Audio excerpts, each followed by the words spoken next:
કહેવાય છે ને, અપરાધી ગમે તેટલો શાતિર કેમ ન હોય, પોલીસની બાજ નજરથી બચી શકતો નથી. આ અહેવાલમાં વાત કરીશું એક એવા જ અપરાધ અને અપરાધીની.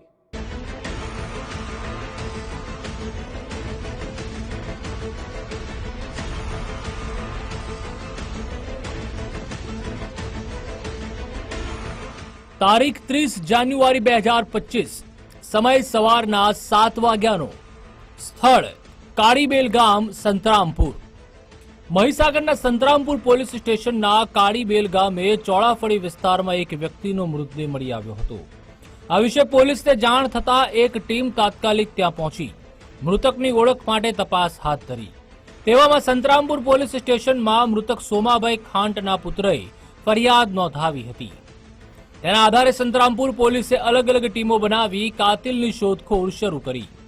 કારણ કે મૃતકના ચહેરા પર તીક્ષ્ણ હથિયારના ઘાના નિશાન હતા, જેથી હત્યા કરી લાશને ફેંકી દીધી હોવાનું સ્પષ્ટ હતું. હ્યુમન સોર્સ અને ટેકનિકલ સોર્સ અને એફએસએલની મદદથી 24 કલાકમાં જ કાતિલની ગરદન સુધી પોલીસના હાથ પહોંચી ગયા.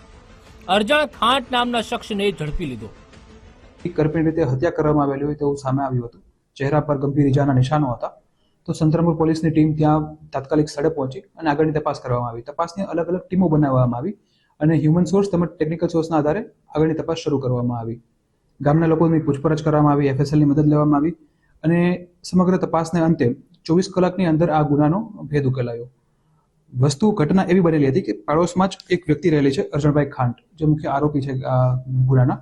તેમને કોઈ તીક્ષ્ણ હથિયાર જે ધાર્યું છે તેમના વડે તેમના મોં પર મારીને તેમની હત્યા કરેલી હતી. મહીસાગરમાં આધેડની હત્યાનો ભેદ ઉકેલાયો. સંતરામપુરના કાળીબેલમાં થયું હતું કતલ. આધેડને મોતને ઘાટ ઉતારનાર જેલ હવાલે. અરજણ ખાંટની પ્રાથમિક પૂછપરછમાં જ તેણે જૂની અદાવતમાં હત્યા કર્યાનું સામે આવ્યું હતું. આરોપી અરજણ અને મૃતક સોમાભાઈ એક જ ગામમાં રહે છે. બોરના પાણી બાબતે હત્યાના 3-4 દિવસ અગાઉ બંને વચ્ચે માથાકૂટ થઈ હતી. આ સિવાય મૃતકની પુત્રવધુ પર આરોપીની ખરાબ નજર હતી. તે મુદ્દે પણ અગાઉ બોલાચાલી થઈ હતી.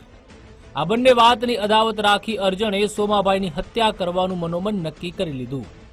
દિવસ રાત આ જ વિચાર કરતો અરજણ ગુનાને અંજામ આપવા માત્ર એક તકની રાહ જોઈ રહ્યો હતો. આ તક તેને 29 જાન્યુઆરીની મોડી રાત્રે મળી ગઈ.